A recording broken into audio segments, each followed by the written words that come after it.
آپ کو معلوم ہے یہاں انبیاء کے واقعات بیان ہو رہے ہیں، سورت کا نام ہی سورہ انبیاء ہے۔ تو انبیاء میں جو قدر مشترک چیز جو بیان ہو رہی ہے، سورہ ہود میں، سورہ اعراف میں جو انبیاء کا تذکرہ ہوا، اس میں انبیاء کرام کی دعوت کا تذکرہ ہوا کہ انہوں نے قوم کو بلایا، پھر قوم نے کیا جواب دیا، پھر پیغمبر نے کیا جواب دیا، پھر اس جواب کا جواب کیا دیا قوم نے۔ وہاں پیغمبروں اور قوموں کے درمیان جو بھی ان کی بات چیت تھی اس کا قرآن نے تذکرہ کیا ہے۔ لیکن سورہ انبیاء میں پیغمبروں کے اللہ کے ساتھ جو معاملات تھے، کیسے کیسے مصیبتوں میں پیغمبروں نے اللہ کو پکارا، اس کا تذکرہ ہے، تاکہ یہ مضمون ثابت ہو کہ مصیبت میں صرف اور صرف اللہ کو پکارا جائے گا۔ تمام پیغمبروں نے مشکلات میں اللہ کو پکارا ہے اور اللہ نے ان کی مشکلات کو دور کیا ہے۔ تو اس حوالے سے یہ سورت قرآن کی دوسری سورتوں سے ممتاز ہے۔ دوبارہ مختصر بتاتا ہوں، دوسری سورتوں میں کیا ہے؟ انبیاء کی دعوت، کہ پیغمبروں نے قوم کو کیسے دعوت دی اور قوم نے جواب میں کیا کہا، اور پھر قوم کا انجام کیا ہوا۔ جبکہ سورہ انبیاء میں جو پیغمبروں کا تذکرہ ہے کہ ان پیغمبروں کا اللہ کے ساتھ کیا معاملہ تھا۔ ہاں، یہاں دعوت کا بھی تذکرہ ہے، لیکن دعوت کا تذکرہ کم ہے۔ وَنُوحًا إِذْ نَادَىٰ مِن قَبْلُ، اور نوح کا تذکرہ بھی کیجئے جب انہوں نے پہلے پکارا، یعنی ابراہیم سے بھی پہلے، کیونکہ اس سے پہلے حضرت ابراہیم کا تذکرہ گزرا ہے۔ فَاسْتَجَبْنَا لَهُ، ہم نے نوح کی پکار کو سنا۔ 950 سال نوح علیہ السلام نے دعوت دی اور سخت اذیت دی گئی نوح علیہ السلام کو۔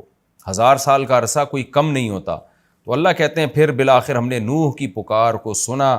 فَنَجَّيْنَاهُ، ہم نے نوح کو بھی نجات دی، وَأَهْلَهُ، اور ان کے اہل و عیال کو بھی، مِنَ الْكَرْبِ الْعَظِيمِ، بہت بڑی تکلیف سے۔ اس سے پتہ چلتا ہے کہ قوم کی طرف سے جو مخالفت تھی وہ تھوڑی نہیں تھی، بہت بڑی مخالفت تھی۔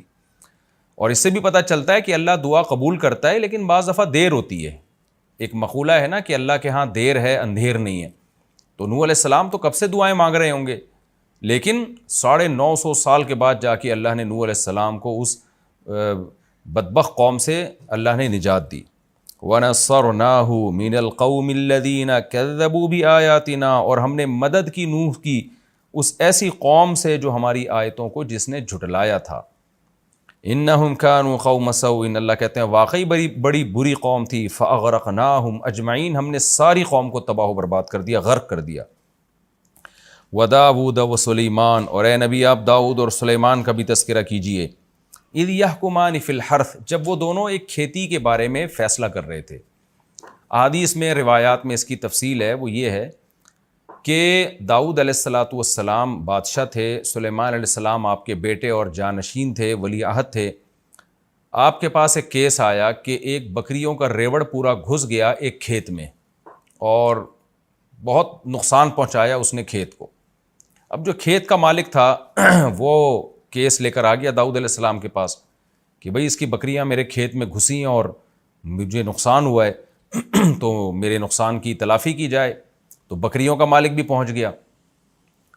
تو داؤد علیہ السلام نے قیاس کے مطابق فیصلہ کیا، سیدھا وہ فیصلہ یہ تھا کہ بھئی بکریوں نے جتنا نقصان پہنچایا ہے، کیونکہ یہ غلطی بکریوں کے مالک کی ہے، اس کا کام تھا اپنے ریوڑ کی حفاظت کرنا، اس نے حفاظت نہیں کی، بکریوں نے گھس کے کھیت میں جو نقصان پہنچایا تو تمام کا تمام تاوان یہ بکریوں کا مالک بھرے گا۔ لیکن کمال کی بات یہ تھی کہ وہ تاوان اتنا زیادہ آ رہا تھا جو بکریوں کی ریوڑ کی قیمت کے برابر تھا، یعنی اتنا فصلوں کو نقصان ہو گیا تھا کہ اس فصل سے جو آمدن ہوتی وہ بکریوں کی قیمت کے برابر تھی۔ لہذا طے یہ ہوا کہ حضرت داؤد نے یہ طے کیا کہ بھئی اب پوری بکریاں ہی اٹھا کے اس کو دے دی جائیں، یعنی ریوڑ پورا ہی اس کو دے دیا جائے، یعنی ظاہر اب قیمت دو یا بکریاں دے دو، بات ایک ہی ہے۔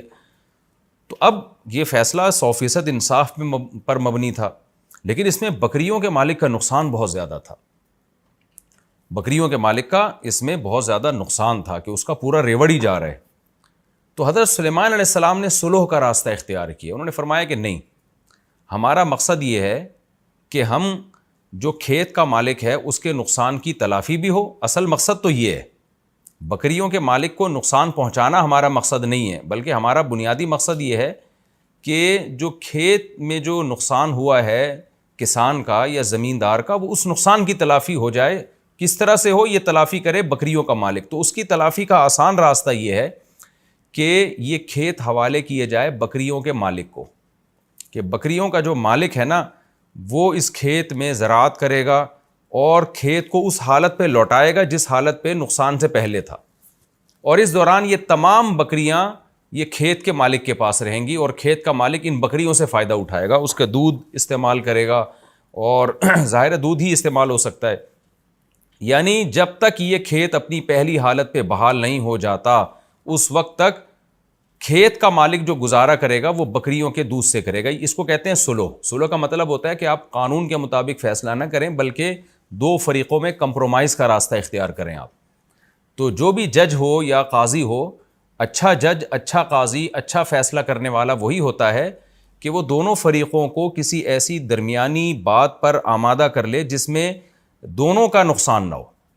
تو داؤد علیہ السلام کا فیصلہ بھی حق پر مبنی تھا، لیکن اس میں بکریوں کے مالک کا نقصان بہت ہو رہا تھا، تو اس لیے داؤد علیہ السلام نے کیا کیا، سلیمان علیہ السلام نے صلح کا راستہ اختیار کیا کہ بھئی ہمارا مقصد تو یہ ہے کہ کھیت کے مالک کا جو نقصان ہوا ہے اس کی تلافی ہو جائے، تو تلافی ڈالی جائے بکریوں کے مالک کے ذمہ، اس سے کہا جائے بھئی تم ہمیں ویسا ہی کھیت کر کے دو جیسا پہلے تھا، اس میں تمہاری محنت لگے گی، لیکن اس محنت کے بدلے میں تمہاری بکریاں محفوظ ہو جائیں گی، تمہاری جو کئی سالوں کی کمائی ہے کہ ساری بکریاں اٹھا کے ہم کسی کو دے دیں وہ بچ جائے گی۔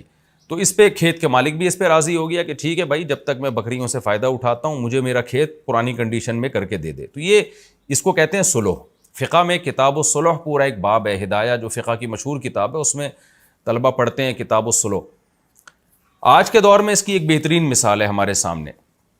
ہمارے پاس بہت دفعہ یہ سوال آتا ہے کہ والد صاحب نے زندگی میں گھر بنایا تھا، اس کے اوپر ایک والد صاحب نے پورشن بنا دیا، اب کیا ہوا کہ بڑے بیٹے نے یا منجلے بیٹے نے اس پورشن کے اوپر ایک اور مکان بنا دیا جس مکان کا وہ بیٹا مالک تھا۔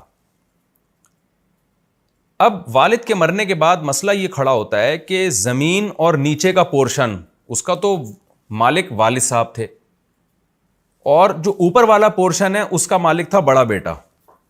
اب شریعت یہ کہتی ہے، قانون یہ کہتا ہے، مفتی جب فتویٰ دے گا تو یہ فتویٰ دے گا کہ بھائی اوپر والا پورشن جس بیٹے کا ہے، چونکہ وہ زمین کا مالک نہیں ہے، حتیٰ کہ مکان کی چھت کا بھی وہ مالک نہیں ہے جو نیچے والا مکان ہے، تو شرعی طور پر اس کی حیثیت یہ بنتی ہے کہ اوپر والے شخص نے نیچے والی زمین کو عاریتاً لیا ہوا ہے، یعنی استعمال کے لیے لیا ہوا ہے۔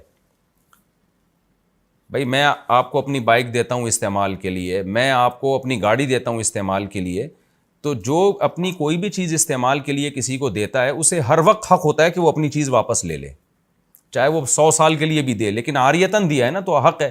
میں آپ کو اپنی گاڑی دیتا ہوں استعمال کے لیے، بائک دیتا ہوں، میں کہتا ہوں جی میں نے آپ کو 20 سال کے لیے دی ہے، لیکن کل میرا دماغ گھوم جاتا ہے، میں کہتا ہوں جی واپس کرو، مجھے نہیں، یہ تو کیونکہ ایک تبرع ہے نا، احسان ہے، تو جب چاہیں آپ اپنی زمین واپس لے لیں، اپنی گاڑی واپس لے لیں۔ تو جیسے آپ کسی کو سواری کے لیے اپنی گاڑی دیتے ہیں تو عاریتاً آپ کسی کو اپنی زمین بھی دے سکتے ہیں کہ بھئی یہ میری زمین ہے، اس پہ چاہو اپنا گھر بنا لو۔ اب کسی شخص نے آپ کی زمین پہ اپنا گھر بنا لیا تو آپ کو شریعت ہر وقت یہ حق دیتی ہے کہ آپ کسی بھی وقت اس سے کہہ سکتے ہو مجھے اپنی زمین چاہیے اور یہ مکان خالی، یعنی گھر توڑ کے لے جاؤ، بڑا ملبہ اٹھاؤ یہاں سے، یہ شرعی طور پہ حق ہے۔ تو جب بھی آپ کسی کے گھر پہ اپنا گھر بناتے ہیں تو خوب سمجھ لیں، جو نیچے کا جس کا پورشن ہے، جس کے پاس لینڈ ہے، جس کے پاس زمین ہے، اس کو یہ حق ہے کہ وہ کسی بھی ٹائم پہ آپ کو کہہ سکتا ہے کہ یہ مکان اوپر توڑ تاڑ کے لے جاؤ، میری زمین اور میری چھت مجھے خالی کر کے دو، یہ شرعی طور پر اس کو حق ہے۔ اب جب وراثت میں ہمارے پاس اس طرح کا مسئلہ آتا ہے تو ہم جواب لکھتے ہیں، وہ یہی اکثر مفتیان کرام جواب لکھتے ہیں کہ بھئی یہ جو اوپر والا جس نے پورشن بنایا ہے نا، اب نیچے والے وارثین اگر چاہتے ہیں کہ وہ یہ آرڈر دے دیں اوپر والے کو کہ بھئی یہ ہماری چھت خالی کرو اور یہ تم نے جو بنایا تھا یہ توڑ کے واپس لے جاؤ، تو ان کو یہ حق ہے۔ لیکن آپ کو پتہ ہے اس میں اوپر والے کا نقصان بہت ہے، اس نے لاکھوں روپے لگا کے ایک فلیٹ بنایا اور فتویٰ یہ دیا جا رہا ہے کہ جی توڑ کے لے جاؤ، تو پھر مفتی صلح کا راستہ یہ ایسی صورت میں اختیار کرتا ہے، جو ہم کرتے رہتے ہیں، لوگوں کو بتاتے رہتے ہیں کہ بھئی دیکھو، بجائے اس کے کہ آپ جس بھائی نے اوپر کا پورشن بنایا تھا اب اس کو توڑنے کا آرڈر دیا جائے گا، آرڈر دیں گے تو اس کو توڑنا پڑے گا، لیکن اس میں اس کا نقصان بہت ہے، تو ہم کوئی ایسی صورت اختیار کر لیتے ہیں جس میں اس کا بھی نقصان نہ ہو اور نیچے والوں کا بھی نقصان نہ ہو، تو اس میں پھر صلح کا راستہ اختیار کیا جاتا ہے۔ پھر یہ کہا جاتا ہے بھائی یہ دیکھا جائے کہ اوپر والے گھر اگر نہ ہوتا تو اس پورے مکان کی قیمت کیا ہوتی، اوپر والا گھر بننے کی وجہ سے اس پورشن کی قیمت کیا یعنی اس پورے مکان کی قیمت میں کتنا اضافہ ہوا ہے، تو آپ ایسا کریں کہ اوپر والے بھائی کو وہ قیمت دے کے وہ مکان اس سے لے لیں آپ، اور وہ وراثت میں اس کو شامل کر لیں. تو یہ بھی صلح کا راستہ ہے، اس میں نہ اوپر والے کو نقصان ہوا نہ نیچے والے کو نقصان ہوا، اور توڑنے میں تو سب کا نقصان ہے. تو بعض دفعہ شرعی قانون ایک طرف رہنمائی کر رہا ہوتا ہے، لیکن جو ماہر مفتی ہوتے ہیں یا ماہر قاضی ہوتے ہیں وہ صلح کا راستہ اختیار کرتے ہیں تاکہ دونوں فریقوں میں سے کسی کو بھی نقصان نہ ہو، اور جو مقصد تھا نقصان سے بچانا وہ حاصل ہو جائے. تو یہ کتاب الصلح پورا ایک فقہ کے میں ایک پورا باب ہے، اور ہماری عدالتوں میں تو صلح کا کوئی سیٹ اپ ہے ہی نہیں. میرے پاس ایک دفعہ کیس آیا، مجھے یاد ہے کہ 2 شخص کا جھگڑا تھا، لاکھوں روپے کا ان کا مسئلہ چل رہا تھا. تو مجھے پتا تھا کہ اس میں جب ایک کے حق میں فیصلہ کیا جائے گا تو دوسرے کو بہت شدید نقصان ہوگا اس میں. تو وہاں اکثر ہم بھی صلح کا راستہ اختیار کرتے ہیں کہ بھئی کچھ دو کچھ لو کی پالیسی اختیار کر کے اس پھڈے کو ختم کرو. تو یہ راستہ ہمیں اختیار کرنا چاہیے. تو یہاں بھی اللہ تعالیٰ نے حضرت سلیمان علیہ السلام کی تعریف اس لیے کی کہ داؤد علیہ السلام نے جو فیصلہ کیا وہ بھی شریعت کے مطابق برحق فیصلہ تھا، لیکن سلیمان علیہ السلام نے کمپرومائز کا راستہ اختیار کیا کہ بھئی بکریوں کے مالک نے جان کر تو بکریاں نہیں بھیجی نا جنہوں نے کھیت تباہ کر دیا. تو ٹھیک ہے قانونی لحاظ سے تو ساری بکریاں اس کو دینی پڑیں گی کھیت کے مالک کو، لیکن اس میں بیچارے کا نقصان کتنا ہے. تو کیوں نہ ہم کوئی کمپرومائز والا راستہ اختیار کریں، اس کو بھی نقصان نہ ہو اور جو کھیت کا مالک ہے اس کے نقصان کی تلافی بھی ہو جائے. تو آج بھی بہت سے لوگوں کو نا بس وہ ٹو دا پوائنٹ بات کرنے کی عادت ہوتی ہے، اور وہ ایسے فیصلے کرتے ہیں کہ وہ سوسائٹی میں اس فیصلے کو لوگ قبول نہیں کرتے. تو جو حکمت پر مبنی لوگ ہوتے ہیں، جو حکیم ہوتے ہیں، حکمت والے ہوتے ہیں، وہ کوشش یہ کرتے ہیں کہ ایسا فیصلہ سنایا جائے جو دونوں کے لیے سوٹیبل ہو. تو قرآن نے یہی بتایا کہ وَدَاوُودَ وَسُلَیمان، اور داؤد اور سلیمان کا بھی تذکرہ کیجئے. اِذْ يَحْكُمَانِ فِي الْحَرْثِ، جب دونوں ایک کھیتی کے بارے میں فیصلہ کر رہے تھے. اِذْ نَفَشَتْ فِيهِ غَنَمُ الْقَوْمِ، جب قوم کی بکریاں اس میں، یعنی قوم سے مراد لوگوں کی بکریاں، کوئی خاص فرد تھا وہ مراد ہے، یعنی وہ ایک قوم ہی کا فرد تھا نا، وہ ان کی بکریوں کا ریوڑ اس میں گھس گیا. وَكُنَّا لِحُكْمِهِمْ شَاهِدِينَ، اور ہم سلیمان اور داؤد کے فیصلے کو دیکھ رہے تھے کون اس میں کیا فیصلہ کرتا ہے. فَفَهَّمْنَاهَا سلیمان، ہم نے سلیمان کو سکھا دیا، وہ سلیمان کے دل میں ہم نے ڈال دیا کہ اس طرح سے کرنا ہے. تو اللہ حضرت سلیمان کی تعریف اور یہ اس صلح کے راستے کی تعریف اللہ تعالیٰ اس لیے کر رہے ہیں تاکہ اس امت کی رہنمائی ہو، کہ امت بھی ہمیشہ صلح کے راستے کو اختیار کرے، صرف فیصلے تھوپنے والا کام نہ کرے. وَكُلًّا آتَيْنَا حُكْمًا وَعِلْمًا، اللہ کہتے ہیں اب ایسا نہ ہو کہ تم داؤد کی تمہاری نظر میں ویلیو کم ہو جائے کہ داؤد علیہ السلام کو تو پتہ نہیں تھا، سلیمان کو پتہ چل گیا. اللہ کہتے ہیں نہ، ہم نے دونوں کو حکمت اور علم دیا تھا، داؤد کو بھی سلیمان کو بھی. لیکن بعض دفعہ ایسے ہوتا ہے کہ اسپیسیفک کسی خاص واقعے میں کسی کی توجہ چلی جاتی ہے، کسی کی نہیں جاتی. تو اللہ کہتے ہیں داؤد بھی حکمت والے اور علم والے تھے، سلیمان بھی حکمت والے اور علم والے، لیکن اس واقعے میں ہم نے سلیمان کو زیادہ سیدھے راستے کی طرف رہنمائی کی. وَسَخَّرْنَا مَعَ دَاوُودَ الْجِبَالَ، اور ہم نے داؤد کے ساتھ پہاڑوں کو مسخر کر دیا. اچھا، اس پچھلے واقعے میں ایک سبق یہ بھی ملتا ہے کہ قرآن کہتا ہے کہ ہم نے سلیمان کو زیادہ اچھا سمجھایا، لیکن پھر قرآن داؤد علیہ السلام کی توہین سے بھی ہمیں بچا رہا ہے کہ تم یہ نہ سمجھو کہ داؤد کے پاس علم اور حکمت نہیں تھا، وہ بھی بڑے حکمت والے اور علم والے تھے. اس میں بھی اس طرف اشارہ ہے کہ بعض دفعہ ایک کم درجے کا شخص، اس کی توجہ کسی اچھے فیصلے کی طرف چلی جاتی، اور جو زیادہ ذہین ہوتا ہے، زیادہ علم والا ہوتا ہے، اس کی توجہ نہیں جاتی. تو اس سے یہ ثابت نہیں ہو جاتا کہ جس کے دماغ میں اچھا خیال آیا وہ ہر لحاظ سے پہلے سے برتر ہے. بعض دفعہ ہوتا ہے کہ آپ زیادہ ذہین ہیں اور دوسرا کم درجے کا ذہین ہے، لیکن اس کم درجے کے ذہین کی توجہ چلی گئی اور آپ کی توجہ نہیں گئی. تو اس سے اس کم درجے والے کو یہ نہیں سمجھنا چاہیے کہ جی میں بہت ذہین ہوں یا میرے پاس علم زیادہ ہے. یہ جزیات ایسی ہیں کہ احیاناً اس طرح ہو جاتا ہے کہ ایک کم علم والے کی توجہ چلی جاتی ہے، زیادہ علم والے کی توجہ نہیں جاتی. وَسَخَّرْنَا مَعَ دَاوُودَ الْجِبَالَ، اللہ کہتے ہیں اور ہم نے داؤد کے ساتھ مسخر کر دیا تھا پہاڑوں کو. یُسَبِّحْنَا، کیسے مسخر کیا کہ پہاڑ بھی تسبیح بیان کیا کرتے تھے. دوسرے مقام پہ ہے نا قرآن میں، یا جبال اوبی معہ والطیر، اے پہاڑوں تم بھی داؤد کے ساتھ اللہ کی حمد و ثنا کرو، اور اے پرندوں تم بھی کرو. تو پہاڑ بھی تسبیح بیان کرتے تھے. دیکھیں قرآن سے پتہ چلتا ہے کہ اس کائنات کی ہر چیز اللہ کی تسبیح بیان کرتی ہے. سورہ نور میں ہے وَإِن مِّن شَيْءٍ إِلَّا يُسَبِّحُ بِحَمْدِهِ. ہر چیز اللہ کی تسبیح بیان کرتی ہے. تو سوال پیدا ہوتا ہے کہ جب ہر چیز تسبیح بیان کرتی ہے تو یہاں داؤد علیہ السلام کی کیا خصوصیت ہوئی کہ ہم نے پہاڑوں کو مسخر کیا اور وہ بھی تسبیح کرتے تھے؟ تو اس سے صاف پتہ چلتا ہے کہ ویسے تو ہر چیز بزبان حال اللہ کی تعریف کر رہی ہے، لیکن جو داؤد علیہ السلام کا معجزہ تھا وہ یہ تھا کہ باقاعدہ سبحان اللہ الحمدللہ کی پہاڑوں سے آوازیں آیا کرتی تھی. یہ معجزہ تھا داؤد علیہ السلام کا کہ داؤد علیہ السلام جب زبور تلاوت کرتے یا اللہ کی حمد و ثنا کرتے تو پہاڑوں سے بھی لا الہ الا اللہ کی اور پرندوں سے بھی لا الہ الا اللہ کی آوازیں آنا شروع ہو جایا کرتی تھیں. وَكُنَّا فَاعِلِينَ. اللہ کہتے ہیں اور یہ سارے کام ہم کر رہے تھے. یہ بھی ایک اشکال کا جواب ہے کہ پہاڑ کیسے اللہ کی تسبیح بیان کر رہے ہیں، پرندے کیسے کر رہے ہیں؟ تو اللہ کہتے ہیں پرندہ نہیں کر سکتا زبان کے ذریعے کہ وہ زبان انسان کی سمجھ میں آئے، پہاڑ نہیں بول سکتا، لیکن یہ سارے کام ہم کر رہے تھے. اسی سے علماء نے استدلال کیا ہے کہ جتنے بھی معجزے پیغمبروں سے صادر ہوتے ہیں ان کا اصل فاعل اللہ ہوتا ہے، پیغمبر نہیں ہوتے.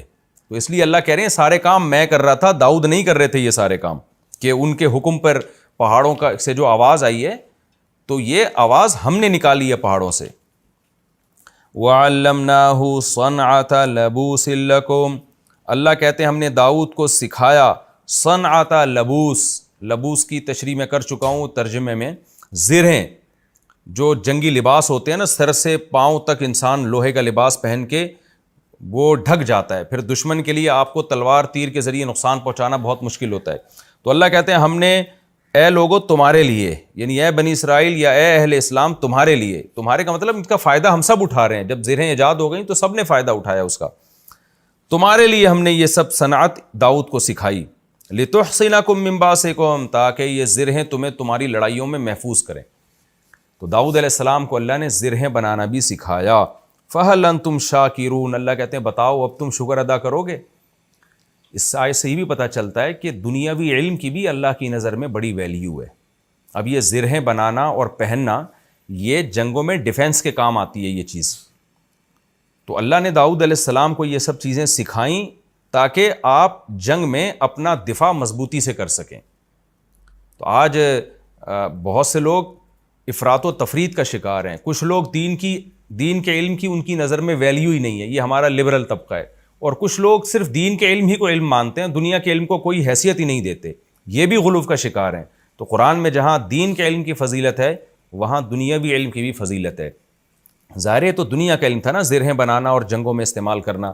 تو جو بھی قوم اپنے ڈیفنس کے لیے محنت کرتی ہے، کوشش کرتی ہے، ٹیکنالوجی میں ترقی کرتی ہے، اس زمانے کی یہ ٹیکنالوجی ہی تھی. کیونکہ قرآن میں دوسرے مقام پر آتا ہے وَقَدِّرْ فِي السَّرْدِ. ہم نے لڑیاں جوڑنا سکھائیں داؤد علیہ السلام کو. کیونکہ یہ ایسے ہی دیسی طریقے سے نہیں ہوتا کہ جی ایک پلیٹ لا کے ادھر ویلڈنگ کر دی، ادھر ویلڈنگ کر کے آپ نے ایک خول چڑھا لی اپنے اوپر. بازو ہیں آپ کے، جوائنٹس ہیں آپ کے، اس کو موو کرنا ہے. یہ تو قدر فی السرد. اللہ کہتے ہیں ہم نے ان کو لڑیوں کو جوڑنا سکھایا داؤد علیہ السلام کو. تو اس طرح سے انہوں نے زرہیں بنائی تاکہ جنگوں میں ہمارے کام آئیں. آگے اللہ فرماتے ہیں وَلِي سُلَيْمَانَ الرِّيحَ. اور ہم نے سلیمان کے لیے ہوا کو مسخر کر دیا عاصفتاً. بڑی طوفانی ہوا تھی. اچھا قرآن میں ایک جگہ آتا ہے کہ رخاء نرم ہوا تھی، اور ایک جگہ آتا ہے تیز ہوا تھی، عاصفہ تیز ہوا. تو علماء نے تطبیق دی ہے کہ وہ رفتار کے لحاظ سے تیز تھی لیکن اسموتھ ہونے کے اعتبار سے وہ نرم تھی. کیونکہ تیز ہوا ہلا دیتی ہے انسان کو، ڈرا دیتی ہے انسان کو، اٹک پٹک کر دیتی ہے. تو اسپیڈ کے لحاظ سے تیز تھی، اتنی تیز کہ مہینوں کا سفر دنوں میں ہونا شروع ہو گیا. اور لیکن نرم اتنی کہ جیسے ہم جہاز میں جب سفر کرتے ہیں نا تو کیسے اسپیڈ کے ساتھ جا رہا ہوتا ہے لیکن کوئی جھٹکے نہیں آتے، کوئی انسان ہلتا جلتا نہیں ہے اس میں. تو اس لحاظ سے وہ ہوا نرم تھی سلیمان علیہ السلام کے لیے. تجری بامرہ الی الارض التی بارکنا فیہا. یہ ہوائیں چلتی تھیں سلیمان کے حکم سے اس زمین کی طرف جس زمین میں ہم نے برکت رکھی ہے، یعنی ارض شام، بیت المقدس. سلیمان علیہ السلام کا مرکز اور داؤد علیہ السلام کا جو مرکز تھا خلافت کا وہ بیت المقدس تھا، فلسطین تھا.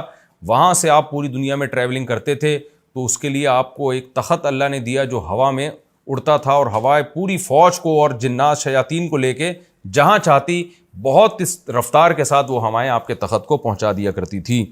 وَكُنَّا بِكُلِّ شَيْءٍ عَالِمِينَ. اور اللہ کہتے ہیں ان تمام چیزوں کو ہم جانتے تھے کہ ہم نے سلیمان کو کیا کیا نعمتیں دی ہیں.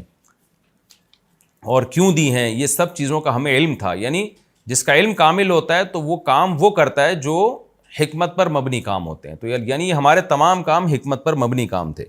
وَمِنَ الشَّيَاطِينِ، اللہ کہتے ہیں اور ہم نے سرکش جنات، شیطان کا اطلاق سرکش جناتوں پر ہوتا ہے. تو یہاں شیطان سے ابلیس مراد نہیں ہے بلکہ سرکش جنات ہم نے وہ بھی مسخر کر دیے سلیمان کے لیے. من، وہ جنات تھے یغوصون لہو، جو سلیمان کے لیے غوطے لگاتے. جیسے روایات میں اور قرآن میں ہے کہ سمندر کے اندر غوطے لگاتے. کیوں لگاتے؟ سمندر کے اندر سے نایاب موتی، ہیرے، جواہرات نکالتے تاکہ سلیمان علیہ السلام کی معیشت اس سے مضبوط ہو. یہ بھی اگر آپ دیکھیں کہ معدنیات کا کسی ملک میں نکلنا اس ملک کی معاشی ترقی کے لیے بہت مفید ہے. اس کا ثبوت قرآن سے بھی ہے. تو سلیمان علیہ السلام کی حکومت کو اللہ مضبوط کرنے کے لیے کیا اللہ نے کیا کہ جنات کو آپ کے تابع کر دیا. وہ سمندر کی تہہ میں جا کے ہیرے جواہرات نکالتے. اس سے بھی پتہ چلتا ہے کہ دنیاوی اسباب اختیار کرنا یہ نہ توکل کے خلاف ہے نہ شریعت کے خلاف ہے. ورنہ سلیمان علیہ السلام کو کیا ضرورت تھی کہ سمندروں میں غوطے لگوا کے وہاں سے ہیرے جواہرات نکالیں، موتی نکالیں. وہ کہتے بھائی ہم دنیا دار لوگ تھوڑی، ہم تو بس اللہ اللہ کریں گے اور جو کرنا ہوگا اللہ نے خود کرے گا، اللہ خود کرے گا. ہمیں ہیرے جواہرات اور اتنا عالی شان تخت بنانے کی کیا ضرورت ہے. لیکن ایک اسٹیبل گورنمنٹ تھی سلیمان علیہ السلام کی، زبردست حکومت تھی، اور اللہ نے آپ کو مشن دیا تھا کہ پوری دنیا میں آپ نے اس حکومت کو قائم کرنا ہے. تو اس کے لیے اللہ نے آپ کو اسباب اور وسائل دیے. آگے اللہ فرماتے ہیں وَيَعْمَلُونَ عَمَلًا دُونَ ذَلِكَ، اور اس کے علاوہ بھی بہت سارے اعمال یہ شیاطین کیا کرتے تھے. دوسرے مقام پہ آتا ہے، وہ جب ہم وہاں پہنچیں گے تو وہاں میں اس کا تفصیلی تذکرہ کروں گا کہ وہ جنات سلیمان علیہ السلام کی جو فوجیں تھیں نا، ان کے لیے بڑے بڑے دیگڑے بنایا کرتے تھے تاکہ وہ فوجی بیرکوں میں جا کے اس میں کھانا کھائیں. تو اتنے بڑے بڑے برتن بنایا کرتے تھے اور قلعے بنایا کرتے تھے، اور وتماثیل وجفان کالجواب وقدور الراسیات. تو ایسے بہت سارے کام، بڑی بڑی عمارتیں بنایا کرتے تھے ان کے لیے. تو بہت سارے کام جو انسانوں کے لیے بنانا بہت مشکل تھا، تو جنات کے ذریعے سلیمان علیہ السلام وہ کام کیا کرتے تھے. آگے اللہ فرماتے ہیں وَكُنَّا لَهُمْ حَافِظِينَ. سوال پیدا ہوتا ہے اتنے بڑے بڑے سرکش جنات سلیمان کے تابع کیسے ہو گئے؟ ظاہر ہے جو جن سمندر میں گھس کے اس کی تہہ سے موتی نکال کے لا رہا ہے اور بڑے بڑے پہاڑوں پہ پتھروں کو لے کے جا رہا ہے تو انسان کو بھی بڑا نقصان پہنچا سکتا ہے، اور انسان کے تابع کیوں بنے گا؟ اس کا اللہ نے جواب دیا وَكُنَّا لَهُمْ حَافِظِينَ. ان جنات کی حفاظت ہم کر رہے تھے. حفاظت کا مطلب پہرا ہم دے رہے تھے کہ وہ سرکش نہ ہونے پائیں. اس سے پتہ چلتا ہے کہ آج کے عاملین جو کہتے ہیں نا ہم نے جناتوں کو تابع کیا ہوا، یہ جھوٹ بولتے ہیں. جنات کو تو اللہ نے تابع کیا تھا، سلیمان علیہ السلام کے لیے مسخر کیا. تو تبھی تو قرآن اشکال کا جواب دے رہا ہے کہ اتنے پاورفل جنات انسان کے فرما بردار کیسے بن گئے. تو اللہ کہتے ہیں وہ خود تھوڑی بنے، کنّا لہم حافظین، ہم حفاظت کر رہے تھے ان کی، ہم نے ان کو ہلنے نہیں دیا، سلیمان کا روب ان کے اوپر ڈال دیا. تو آج کے عامل نہ تو سلیمان علیہ السلام ہیں نہ یہ اتنے پاورفل ہیں کہ یہ جنات کو اپنے قابو میں لیں. حقیقت یہ ہے کہ جنات نے ان کو اپنے قابو میں لیا ہوا ہوتا ہے اور پھر ان سے الٹے الٹے کام جنات کروا رہے ہوتے ہیں. وَأَيُّوبَ إِذْ نَادَىٰ رَبَّهُ. اللہ کہتے ہیں ایوب کا بھی تذکرہ کیجئے، ان کی بھی پکار ہم نے سنی. اِذْ نَادَىٰ رَبَّهُ، جب انہوں نے اپنے رب کو پکارا. أَنِّي مَسَّنِيَ الضُّرُّ، اے اللہ مجھے بیماری پہنچی ہے. وَأَنْتَ أَرْحَمُ الرَّاحِمِينَ، تو رحم کرنے والوں میں سب سے زیادہ رحم کرنے والا ہے. دیکھیں ایوب علیہ السلام کئی سال کسی خطرناک اور تکلیف دہ بیماری میں پڑے رہے. وہ بیماری کیا تھی اس کا ہمیں حدیث میں تذکرہ نہیں ملتا، جو بھی تھی لیکن تکلیف دہ بیماری تھی. اسی بیماری میں کہا جاتا ہے کہ ایک وبا پھیلی جس میں ایوب علیہ السلام کے اہل و عیال کا بھی انتقال ہو گیا. آپ کو اللہ نے خوب اولاد دی تھی، ساری اولاد اسی وبا میں، یا تو وبا تھی کہ سارے اہل خانہ اس کی لپیٹ میں آئے، یا وبا نہیں تھی ویسے ہی کوئی بیماری کی وجہ سے سارے اہل و عیال کا انتقال ہو گیا. صرف آپ کی ایک زوجہ بچی تھیں جنہوں نے آپ کی بڑی خدمت کی. جیسے کہ سورہ صاد میں آتا ہے کہ حضرت ایوب حدیث میں بھی اس کی تفصیل ہے کہ ایوب علیہ السلام کی زوجہ نے بہت صبر کیا اپنے شوہر کی بیماری پہ، کئی سال اپنے شوہر کی خدمت کرتی رہیں. لیکن ایوب علیہ السلام چونکہ اتنا عرصہ بیمار تھے، جب انسان بیمار ہوتا ہے اس کی طبیعت میں تھوڑا سا چڑچڑا پن پیدا ہو جاتا ہے. تو ان کی زوجہ سے ایک دن آپ کی خدمت میں کچھ کوتاہی ہوئی. حضرت ایوب علیہ السلام کو غصہ آیا، آپ نے فرمایا میں ٹھیک ہو گیا تو تجھے 100 کوڑے ماروں گا میں. لیکن بعد میں آپ کو ندامت ہوئی کہ بھئی یہ میری بیوی تو بڑی نیک ہے، اس نے بیماری میں اتنی خدمت کی ہے. جب ٹھیک ہو گئے نا تو اب پریشان کہ اللہ میں تو اپنی قسم اور پیغمبر قسم کے بھی کبھی بڑا خیال کرتے ہیں کہ میں کیسے اس خدمت گزار بیوی کو جو ہے 100 کوڑے ماروں. اب اپنی قسم کو دیکھتے اور اپنی بیوی کو دیکھتے تو اللہ نے آپ کو حیلہ بتایا. وَخُذْ بِيَدِكَ ضِغْثًا فَاضْرِب بِهِ وَلَا تَحْنَثْ. اے ایوب تو اپنی زبان کی بھی لاج رکھ, قسم بھی پوری کر لے. اور ہم قسم پوری کرنے کا طریقہ بتاتے ہیں کہ ایک جھاڑو لے جس میں 100 تنکے ہوں, ایک ہی دفعہ بیگم کو مار دے بس. تو بیگم کو بھی پتا ہو کہ بھئی اللہ نے حیلہ بتایا تاکہ قسم میں بری ہو جائیں. تو ایوب علیہ السلام نے ایسے ہی کیا. تو اللہ نے حضرت ایوب علیہ السلام کی زوجہ کی بھی رعایت کی اور ایوب علیہ السلام کی بھی رعایت کی. باقی سارا خاندان حضرت ایوب علیہ السلام کا وفات پا گیا. تو آپ کو تنہائی محسوس ہوتی تھی, لیکن اس طویل بیماری میں اور ان تنہائی کے ایام میں اولاد جب آپ سے چھین لی گئی, سب کی موت واقع ہو گئی, تو ایوب علیہ السلام صبر کرتے رہے. تو قرآن نے ایوب علیہ السلام کے بارے میں فرمایا انا وجدناہ صابرا, ہم نے بڑا صبر والا پایا. آج تھوڑی سی پریشانی آتی ہے, خودکشی کی باتیں, منہ سے غلط باتیں. ایوب علیہ السلام کی ساری اولاد کا انتقال ہو گیا اور تنہا ہو گئے, صرف ایک زوجہ بچی تھیں جو خدمت کرتی تھیں, اور طویل عرصہ بیماری میں. تو قرآن کہتا ہے پھر ایوب نے ہمیں پکارا انی مسنی الضر, اے اللہ مجھے بہت مصیبت پہنچ چکی ہے. یعنی پیغمبر کا بھی صبر ایک انتہا کو پہنچتا ہے اور اللہ بھی اتنا آزماتا ہے. اے اللہ میں بہت مشکل میں ہوں. وَأَنْتَ أَرْحَمُ الرَّاحِمِينَ, تو رحم کرنے والوں میں سب سے زیادہ رحم کرنے والا, یعنی تو مجھ پہ ترس کھا. دیکھیں دعائیں تو ایوب علیہ السلام اس وقت سے ہی مانگ رہے ہوں گے نا جب سے بیمار ہیں. پیغمبر تو دعائیں مانگنے میں بخل تھوڑی کرتے ہیں, لیکن یہ وہ دعا ہے جو بہت ہی عاجزی کے ساتھ نکلی. مسنی الضر, بیماری کا لفظ نہیں کہا کہ مجھے بیماری پہنچی ہے, مطلب مصیبت پہنچی ہے مجھے بہت زیادہ, اور تو مجھ پر رحم کر. تو اللہ کہتے ہیں فاستجبنا لہ, ہم نے ان کی دعا کو قبول کیا. اللہ چاہتے پہلے دن قبول کر لیتے, لیکن اللہ اپنے نیک بندوں کو بعض دفعہ طویل آزمائش میں ڈالتے ہیں اور پھر اللہ ان کی دعاؤں سے اس آزمائش کو دور کرتے ہیں. اللہ فرماتے ہیں فاستجبنا لہ, ہم نے ایوب کی دعا کو قبول کیا. فکشفنا ما بہ من ضر, جو مصیبت ان کو پہنچی تھی وہ ہم نے ان سے دور کر دی. کشف کا معنی جیسے بادل چھٹ جاتے ہیں نا, تو کشف کا معنی ایسے کھول دینا. وآتیناہ اہلہ, اور ہم نے ان کو ان کا اہل لوٹا دیا, یعنی گھر والے لوٹا دیے. ومثلہم معہم, اور ان گھر والوں جتنے اور زیادہ. اب اس کی 2 تفسیریں کی گئی ہیں کہ اس آیت کا کیا مطلب ہے. ایک مطلب تو یہ بیان کیا گیا ہے کہ جو گھر والے ان کے انتقال کر گئے تھے, جو اولاد ان کی دنیا سے چلی گئی تھی, اللہ نے ان کو دوبارہ زندہ کر دیا اور اس جیسی مزید اولاد دے دی اللہ نے. یعنی آپ کی نسل میں اللہ نے ڈبل اضافہ کر دیا تاکہ اور آپ کا گھر آباد ہو جائے اور آپ کو اولاد مل جائے. تو یہ بھی مطلب بیان کیا گیا, لیکن زیادہ راجح مطلب دوسرا ہے. وہ یہ ہے کہ اللہ نے آپ کو, جو بچے مر گئے تھے ظاہر ہے وہ تو مر گئے, اللہ کا قاعدہ یہی ہے کہ جو موت جس کو آ جاتی ہے اللہ دوبارہ زندہ نہیں کرتے, لیکن ایوب علیہ السلام کی تنہائی دور کرنے کے لیے اللہ نے بہت جلدی آپ کو اتنی ہی اولاد اور دے دی. ومثلہم معہم, اور ان جیسی مزید دے دی. یعنی پہلے جتنے آپ کی اولاد تھی اب اس سے ڈبل اولاد اللہ نے آپ کو دے دی. تو یہ بھی اللہ کی بہت بڑی نعمت.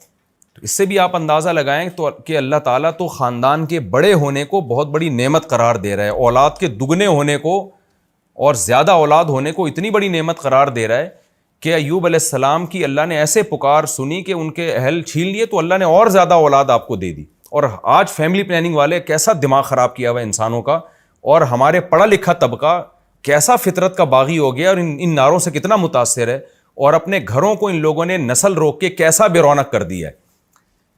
میں بار بار جب جاتا ہوں نا مالداروں کے گھروں میں, جب بھی میں جاتا ہوں مالداروں کے گھروں میں اور بڑے بڑے بنگلے دیکھتا ہوں اور دیکھتا ہوں ان کے ایک آدھ سے زیادہ بچہ نہیں ہے, تو مجھے بار بار یہ آیت یاد آتی ہے نسوا اللہ فانساہم انفسہم. یہ اللہ کو بھول گئے, اللہ نے ان کو اپنے فائدے کی چیزیں بھلا دی.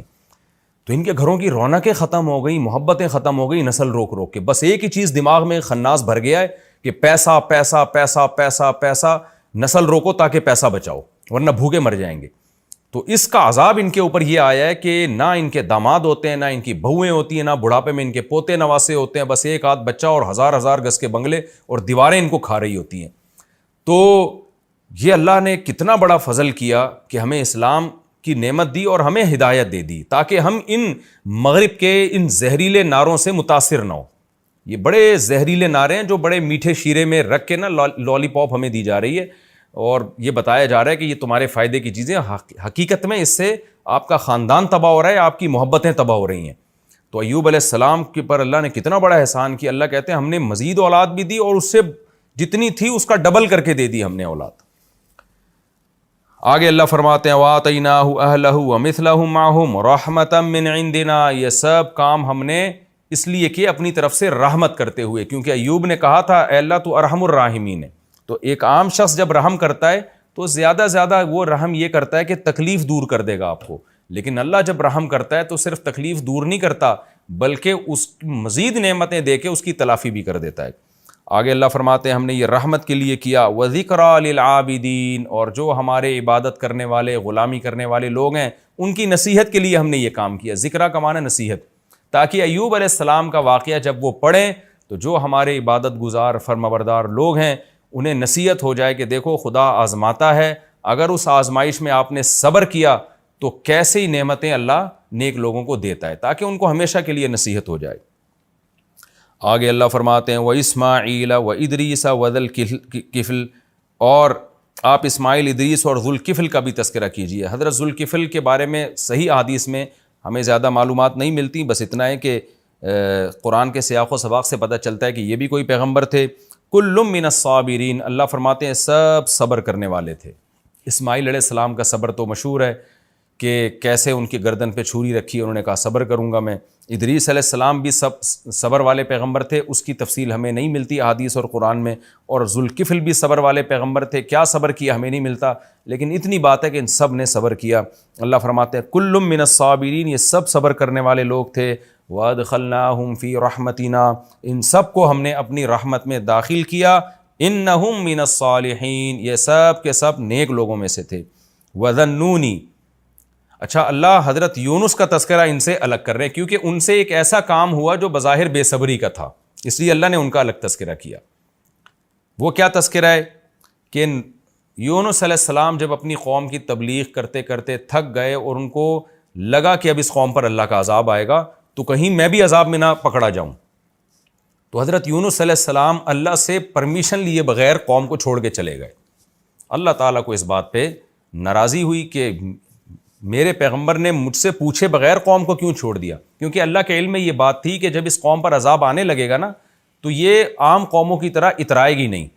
دیکھیں قوم عاد، قوم سمود اور دوسری قوموں پہ جب عذاب آیا تو عذاب دیکھ کے بھی مذاق اڑاتے تھے وہ۔ ھذا عارض ممطرنا، پیغمبر نے کہا کہ بھئی یہ بادل آ رہے ہیں پتھر برسیں گے، تو انہوں نے کہا نہیں بادل جب آتے ہیں بارش برستی ہے، پتھر نہیں برستے۔ پھر پیغمبر کہہ رہے ہیں کہ یہ وہ عذاب ہے جس کی تم جلدی کرتے تھے، تو پھر بھی قوم عاد اور قوم سمود کو عبرت نہیں ہوئی۔ لیکن یونس علیہ السلام کی قوم وہ خوش قسمت قوم تھی کہ جب انہوں نے عذاب آتا دیکھا نا بادل تو وہ ڈر گئے، ان کو لگا کہ بھئی یہ خدا کا عذاب ہے، یونس علیہ السلام نے کہا تھا اور وہ ہم علاقہ بھی چھوڑ کے چلے گئے، اب تو واقعی عذاب آ رہا ہے، تو فوراً وہ توبہ کرنے لگے، پوری قوم گڑ گڑانے لگی۔ تو اللہ کے علم میں چونکہ یہ بات پہلے سے تھی کہ یہ قوم ہدایت پا جائے گی، ایمان لے آئے گی، تو اس لیے اللہ تعالیٰ کو یونس علیہ السلام کا قوم کو ایسے چھوڑ کے جانا پسند نہیں آیا۔ لیکن یونس علیہ السلام کا مقصد خدا کی نافرمانی نہیں تھی، یونس علیہ السلام پر اللہ کے خوف کا غلبہ تھا، اللہ کی خشیت کا غلبہ تھا۔ حالانکہ آپ کو پتہ تھا کہ اللہ پیغمبروں کو عذاب نہیں دیتا، لیکن اللہ کا خوف، اللہ کا جلال، اللہ کا عذاب ایسی چیز ہے کہ پیغمبر، جیسے حدیث میں آتا ہے نا جب ذرا سی بارش تیز یعنی بادل آتے، ہوائیں چلتی، ہمارے نبی پر ایک خوف طاری ہو جایا کرتا تھا۔ تو یونس علیہ السلام کا بھی معاملہ ایسے ہوا۔ وَذَنُّونِ، اللہ فرماتے ہیں نون والے مچھلی والے کا بھی تذکرہ کریں۔ اِذ ذَهَبَ مُغَاضِبًا، جب وہ غضبناک ہو کے گیا، کس سے غضبناک ہوا؟ قوم سے۔ فَظَنَّ، اور وہ یہ سمجھ بیٹھا، أَلَّن نَّقْدِرَ عَلَيْهِ، کہ ہمیں یونس پر قدرت ہی نہیں ہے۔ دیکھیں یہ قرآن کی بلاغت ہے، یہاں لفظی ترجمہ تو یہ ہوگا کہ یونس یہ سمجھے کہ ہمیں اللہ کو ان پر قدرت ہی نہیں ہے، حالانکہ پیغمبر یہ سمجھ ہی نہیں سکتے نا، تو یہ بلاغت ہے، یہ ہم عام محاوروں میں بھی استعمال کرتے ہیں کہ جب کوئی شخص یہ سمجھتا ہے نا کہ فلاں مجھے عذاب ہی نہیں دے گا، تکلیف ہی نہیں دے گا، تو ہم کہتے ہیں کہ یہ سمجھتا ہے کہ گویا اس کو اس پہ قدرت ہی نہیں ہے۔ تو اس سے مقصد یہ نہیں ہوتا کہ قدرت نہیں ہے، مقصد یہ ہوتا ہے جس کو قدرت ہوتی ہے تو وہ سزا بھی دیتا ہے، تو جس کو قدرت نہیں ہوتی وہ سزا نہیں دیتا. تو اصل مقصد قرآن کے بیان کرنے کا یہ ہے کہ یونس علیہ السلام یہ سمجھے کہ اللہ آپ کو اس غلطی پہ، اس مسٹیک پہ سزا نہیں دے گا. تو اس کو قرآن نے بلاغتاً یوں تعبیر کیا کہ یونس یہ سمجھے کہ اللہ کو آپ پر قدرت ہی نہیں ہے. تو یہ بلاغت ہے. بلاغت کہتے ہیں کہ کون الکلامی مطابقا لمقتضی الحال، یعنی جو حالت تقاضا کر رہی ہے نا، کلام بالکل اس کے مطابق لے کر آنا. تو اس میں بعض دفعہ ایسا کلام لایا جاتا ہے جس سے حقیقت مراد نہیں ہوتی، مجاز مراد ہوتا ہے. اس کی بہت ساری مثالیں ہمیں ملتی ہیں. ہم بات بات پہ کہتے ہیں میں تمہاری ٹانگیں توڑ دوں گا، میں تمہیں مار دوں گا، حالانکہ اس سے حقیقت مراد نہیں ہوتی. اور حدیث میں بھی یہ ملتا ہے. نبی صلی اللہ علیہ وسلم نے بعض دفعہ صحابی سے فرمایا ثقلت کا امک، تمہاری ماں تمہیں روئے، تم کیسا کام کر رہے ہو، یعنی تم گم ہو جاؤ اور تمہاری ماں تمہیں روئے. حالانکہ نبی کسی کو بد دعا نہیں دے سکتے کہ تم گم ہو جاؤ اور تمہاری ماں تمہیں یاد کر کر کے روئے. تو یہ محاورے ہوتے ہیں، اس سے حقیقت مراد نہیں ہوتی. یہاں ہر کلام میں ہوتے ہیں یہ. تو قرآن بھی چونکہ عربی زبان میں نازل ہوا تو وہی محاورے اس میں استعمال ہوئے جو عربی میں استعمال ہوتے تھے. تو قرآن کہتا ہے فَظَنَّ أَن لَّن نَّقْدِرَ عَلَيْهِ، یونس یہ سمجھے کہ ہمیں یونس پر قدرت ہی نہیں ہے اور ہماری پکڑ سے وہ بچ نکلیں گے. حالانکہ ایسا نہیں ہے، لیکن بچ نہ نکلے اور بالآخر مچھلی کے پیٹ میں چلے گئے. فنادى فی الظلمات، اندھیروں میں پھر یونس نے ہمیں پکارا. یونس علیہ السلام جب فرار ہوئے نا اور سمندر کے راستے کشتی میں بیٹھے تو آگے جا کے بھنور آیا اور کشتی ڈوبنے لگی. تو کشتی کے ملاح نے کہا کہ بھئی ایک شخص کو کشتی سے نکلنا پڑے گا تاکہ کشتی کا وزن ہلکا ہو، اور کوئی ایسا شخص ہے جو اپنے مالک کی پرمیشن کے بغیر آیا ہے. تو یونس علیہ السلام کو احساس ہو گیا کہ بھئی میں اللہ کی مرضی کے بغیر آیا ہوں تو یہ میرے ہی لیے ہوا ہے یہ سب کچھ. تو یونس علیہ السلام نے ارادہ کیا کہ وہ کشتی سے اتر جاتے ہیں، سمندر میں چھلانگ لگا لیتے ہیں. لیکن قوم نے کہا کہ نہیں، ہم قرآن اندازی کریں گے، اور قرآن اندازی میں حضرت یونس ہی کا نام آیا. تو یونس علیہ السلام کو کشتی سے، کیسی بڑی آزمائش آپ دیکھیں، سمندر کی موجوں میں کوئی چلا جائے تو کتنی بڑی آزمائش ہے. تو یونس علیہ السلام نے سمندر میں میں چھلانگ لگائی، مچھلی منہ کھول کے کھڑی ہوئی تھی، مچھلی نے آپ کو نگل کے سمندر کی تہہ میں لے گئی. اب قرآن کہتا ہے کئی اندھیروں میں اللہ نے یونس علیہ السلام کو وحی نہیں کی کہ اے یونس تو نے غلطی کی ہے، نہ. یونس علیہ السلام کو خود احساس ہو گیا. تو اس سے پتہ چلتا ہے نیک لوگوں کے ساتھ جب کوئی ایسا کام ہو رہا ہو نا جو ان کی آزمائش ہو تو ان کو احساس ہو جاتا ہے کہ ہم سے کوئی غلطی ہوئی ہے جس کی ہمیں سزا مل رہی ہے. تو یونس علیہ السلام جب اندھیروں میں گئے ہیں، یعنی ایک مچھلی کے پیٹ کا اندھیرا، سمندر کی تہہ کا اندھیرا اور رات کا اندھیرا، تو یہ تمام اندھیرے مل گئے. یونس علیہ السلام نے پھر مچھلی کے پیٹ میں پکارا، ان کو احساس ہو گیا کہ مجھ سے کوئی غلطی ہوئی ہے، اور کہا کہ لا الہ الا انت، اے اللہ تیرے سوا کوئی عبادت کے لائق نہیں، یعنی میں صرف تجھی کو پکاروں گا. سبحانک، تو ہر عیب سے پاک ہے.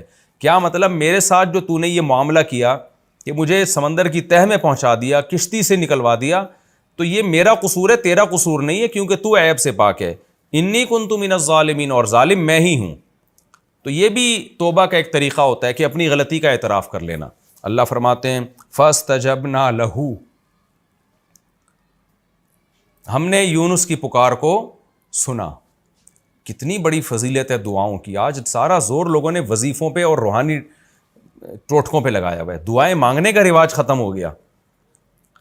یونس علیہ السلام نے لا الہ الا انت سبحانہ کی تسبیح نہیں پڑھی تھی وہاں بیٹھ کے، وظیفے کے طور پہ نہیں پڑھا تھا، دعا مانگی تھی اللہ سے. ایوب علیہ السلام نے اللہ سے دعا مانگی، زکریا علیہ السلام نے اللہ سے دعا مانگی. تو آج دعاؤں کو فوکس نہیں کر رہے لوگ. اللہ کہتے ہیں ہمیں پکارا، ہماری حمد و ثنا کی. فاستجبنا لہ، ہم نے یونس کی پکار کو قبول کیا. ونجیناہ من الغم، اور جس غم میں یونس مبتلا تھے، کتنا بڑا غم، کیسا خوف، سمندر کے بیچ میں جائیں کیسا خوف ہوتا ہے. وہ اللہ کہتے ہیں ہم نے یونس کو اس غم سے نجات دی. کیسے نجات دی؟ دوسرے مقام پر آتا ہے کہ مچھلی آئی اور سمندر کے کنارے ایسے اگل دیا مچھلی نے آپ کو، اور پھر اللہ نے آپ کے قریب ایک درخت پیدا کر دیا فوراً، اس درخت کی چھاؤں میں آپ کو سکون ملا. پھر اللہ کہتے ہیں ہم نے ان کو آپ کی قوم کی طرف دوبارہ بھیجا. وَنَجَّيْنَاهُ مِنَ الْغَمِّ، اللہ کہتے ہیں ہم نے آپ کو غم سے نجات دی. وَكَذَلِكَ نُنْجِي الْمُؤْمِنِينَ، اور اسی طرح ہم ایمان والوں کو نجات دیا کرتے ہیں. کیا مطلب؟ جن کا خدا پہ ایمان ہوتا ہے. بے ایمانوں کو نہیں، بے ایمانوں کی دعائیں قبول نہیں ہوتی. آج تو ہماری دعائیں بے اثر ہو گئی ہیں. اس کی وجہ یہ ہے کہ ہمیں اللہ پر ایمان ہی ختم ہو گیا ہے. ہم تو ٹرائی کر رہے ہوتے ہیں کہ قبول ہو گئی تو ٹھیک ہے، نہیں ہوئی تو چلو مانگنے میں کیا جا رہا ہے. تو دعاؤں میں وہ جان اور وہ طاقت ہمارے ختم ہو چکی ہے. تو اللہ نے فرماتے ہیں وَكَذَلِكَ نُنْجِي الْمُؤْمِنِينَ، ہم ایمان جو ہم پر اعتماد کرتے ہیں، ایمان لاتے ہیں، اس طرح سے ہم ان کو نجات دیتے ہیں. یعنی تمام ناکامیوں کے اسباب کے ہوتے ہوئے ہم ان کو کامیاب کر دیتے ہیں. وَزَكَرِيَّا إِذْ نَادَى رَبَّهُ، اور زکریا کو بھی یاد کیجئے جب اس نے اپنے رب کو پکارا اور کیا کہا، ربی لا تذرنی فردن، اے اللہ تو مجھے اکیلا مت چھوڑ. بوڑھے ہو چکے ہیں، بال سفید ہو چکے ہیں، بیوی 90-100 سال کی، وہ بھی بڑھیا، لیکن اللہ تعالیٰ فرماتے ہیں کہ ہمیں زکریا نے پکارا، اے اللہ تو مجھے اکیلا مت چھوڑ، وَأَنْتَ خَيْرُ الْوَارِثِينَ، اور تو سب سے بہتر وارث ہے. یعنی اصل میں تو میرا وارث تو ہی ہے. وارث کا مطلب سب کے جانے کے بعد جو رہتا ہے وہ تو ہی رہتا ہے، لیکن میں چاہتا ہوں کہ دنیا کے لحاظ سے بھی میرا کوئی وارث بنے، میری کوئی اولاد بنے جو کہ باپ کی وارث ہوتی ہے. یعنی میں جو وارث چاہ رہا ہوں تو یہ مطلب نہیں ہے کہ میں تجھے وارث نہیں سمجھتا، اصل وارث تو ہی ہے، لیکن دنیا کے لحاظ سے مجھے وارث چاہیے، لہذا مجھے اکیلا مت چھوڑ. فاستجبنا لہ، اللہ کہتے ہیں ہم نے آپ کی پکار کو سنا، ووہبنا لہ یحییٰ، اور ہم نے آپ کو یحییٰ ہبہ کیے، گفٹ میں دیے، واصلحنا لہ زوجہ، اور زکریا کے لیے ان کی زوجہ، زوج سے مراد ان کی بیوی ہے، اور ہو کے ضمیر حضرت زکریا کی طرف لوٹ رہی ہے. ہم نے زکریا کی زوجہ کو بھی ٹھیک کر دیا، یعنی بانجھ پنے کی اصلاح کر دی ہم نے. انہم کانوا یسارعون فی الخیرات، اس لیے کہ یہ خاندان نیکیوں میں ایک دوسرے سے آگے بڑھا کرتا تھا اور ہمیں امید اور خوف کے ساتھ یدعوننا پکارا کرتا تھا، وکانوا لنا خاشعین، اور ہم سے ڈرا کرتا تھا. تو اس کی برکت سے اس خاندان پر ہم نے احسان کیا اور بڑھاپے میں ان کو ہم نے اولاد دی. وقت ہمارا مکمل ہو چکا ہے.